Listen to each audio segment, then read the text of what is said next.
হয় চাওক গুৱাহাটী লোকসভা সমষ্টিৰ বিজেপি প্ৰাৰ্থী বিজুলী কলিতা মৈধীয়ে আজিৰ দিনটোত মনোনয়ন দাখিল কৰিব আৰু এই মুহূৰ্তত ঘৰত এক উৎসৱমুখৰ পৰিৱেশে বিৰাজ কৰিছে। বিজেপিৰ নেতা কৰ্মী সকলো আহি উপস্থিত হৈছে আৰু সকলোৱে অভিনন্দন জ্ঞাপন কৰিছে। বাইদেউ প্ৰথমেই আপোনাক শুভেচ্ছা জ্ঞাপন কৰিছে। বহুত বহুত ধন্যবাদ। আজি এটা বিশেষ দিন যে আজি মনোনয়ন দাখিল কৰিব আৰু তাৰ পাছতে নিৰ্বাচন, কেনেকুৱা আশা প্ৰত্যাশা? সঁচাকৈ আজি আচলতে ভালো লাগিছে আৰু মানে যেতিয়ালৈকে হৈ নাযায় তেতিয়ালৈকে অকণমান দূৰ কঁপিও আছে আচলতে, কাৰণ প্ৰথমবাৰৰ কাৰণে ভগৱানৰ আশীৰ্বাদ লৈ পেলাই আগবাঢ়িছোঁ। গতিকে আশা কৰিছোঁ যে সকলোৰে আশীৰ্বাদত ভগৱন্ত প্ৰভুৰ কৃপাত সকলো খুব ভালদৰে হৈ যাব, কাৰণ ৰাইজ ইমান আমাৰ লগত আছে, ভাৰতীয় জনতা পাৰ্টীৰ লগত আছে। গতিকে সকলোৰে আশীৰ্বাদত খুব সুন্দৰকৈ আমাৰ নমিনেশ্যন পৰ্বটো হৈ যাব বুলি আশা কৰিছোঁ। সন্মুখত মীৰা বৰঠাকুৰ হয়, এতিয়া আচলতে সন্মুখত কোন মই এইটো চোৱা নাই, কাৰণ নৰেন্দ্ৰ মোদী ডাঙৰীয়া আমাক আশীৰ্বাদ দিবলৈ আহিছে, জগত প্ৰসাদ নাড্ডা ডাঙৰীয়া আমাক আশীৰ্বাদ দিবলৈ আহিছে, আমাৰ সকলোৰে শ্ৰদ্ধাৰ ডক্টৰ হিমন্ত বিশ্ব শৰ্মা ডাঙৰীয়াৰ আশীৰ্বাদ আমাৰ লগত আছে, আমাৰ প্ৰতিগৰাকী নেতাৰ আশীৰ্বাদ আমাৰ লগত আছে। গতিকে তেওঁলোকে আমাক আগবঢ়াই দিছে আৰু তেওঁলোকে দেখুওৱা বাটেৰে আমি আগবাঢ়ি যাম।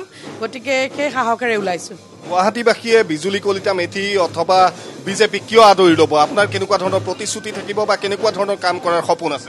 উন্নয়নৰ কাৰণে আঁকোৱালি ল'ব, কাৰণ আপোনালোকে দেখিছে যে ভাৰতীয় জনতা পাৰ্টীৰ কেন্দ্ৰীয় চৰকাৰ আৰু ৰাজ্য চৰকাৰ দুয়োখন চৰকাৰে ইমানখিনি উন্নয়ন কৰিছে আৰু প্ৰতিগৰাকী মানে সাধাৰণ ব্যক্তিকে চুবলৈ প্ৰয়াস কৰিছে।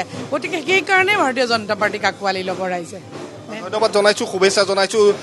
গুৱাহাটী জিলা বিজেপিৰ সভাপতি আছে ৰূপম গোস্বামী ডাঙৰীয়া আছে, যে আজি এটা বিশেষ দিন। হয় হয় হয় হয় সঁচাকৈয়ে আজি আমাৰ এটা বিশেষ দিন। আজি আমাৰ প্ৰাৰ্থীগৰাকীয়ে নমিনেশ্যন দিব, গতিকে ভগৱানৰ ওচৰত প্ৰাৰ্থনা জনাইছোঁ আৰু আমি সমূহ কাৰ্যকৰ্তাৰ উৎসাহ উদ্দীপনা লাগি গৈছোঁ, যাতে আমাৰ প্ৰাৰ্থীগৰাকীক আমি অধিক ভোটত জয়যুক্ত কৰাই আমাৰ সকলোৰে আদৰৰ প্ৰধানমন্ত্ৰী নৰেন্দ্ৰ মোদী ডাঙৰীয়াক তৃতীয়বাৰৰ কাৰণে দেশৰ প্ৰধানমন্ত্ৰীৰ স্থানত বহুৱাব পাৰোঁ, তাৰো আমাৰ প্ৰচেষ্টা অব্যাহত আছে আৰু সকলো কাৰ্যকৰ্তাই সমূহীয়াভাৱে আমি লাগি গৈছোঁ।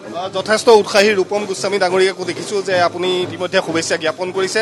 আজি প্ৰথম পৰ্যায়ৰ নিৰ্বাচন ইতিমধ্যে অনুষ্ঠিত হৈছে আৰু তৃতীয় পৰ্যায়ৰ বাবে আজি মনোনয়ন দাখিল আপোনালোকৰ প্ৰাৰ্থী। গতিকে কেনেকুৱা ধৰণৰ প্ৰতিক্ৰিয়া বা কেনেকুৱা ধৰণৰ আশা কৰিব?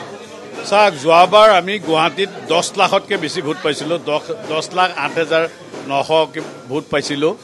এইবাৰ তাতোতকৈ অধিক আমি 12 লাখ ভোট পোৱাটো নিশ্চিত।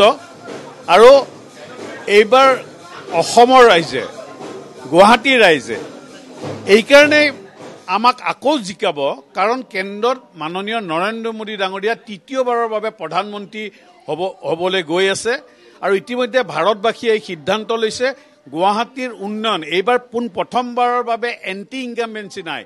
আপুনি সমগ্ৰ ভাৰতবৰ্ষত এখন চৰকাৰে গেছত যিটো এণ্টি ইনকামবেঞ্চি থাকে সেইটো একেবাৰে নাই, কাৰণ এইবাৰ আমি উন্নয়নৰ এজেণ্ডালৈ আগবাঢ়িছোঁ আৰু এই উন্নয়ন জনসাধাৰণে উপভোগ কৰিছে, দেখিছে। গতিকে নিশ্চিতভাৱে আমি আশীৰ্বাদ পাম। গুৱাহাটীবাসীৰ আশীৰ্বাদ সদায় থাকে।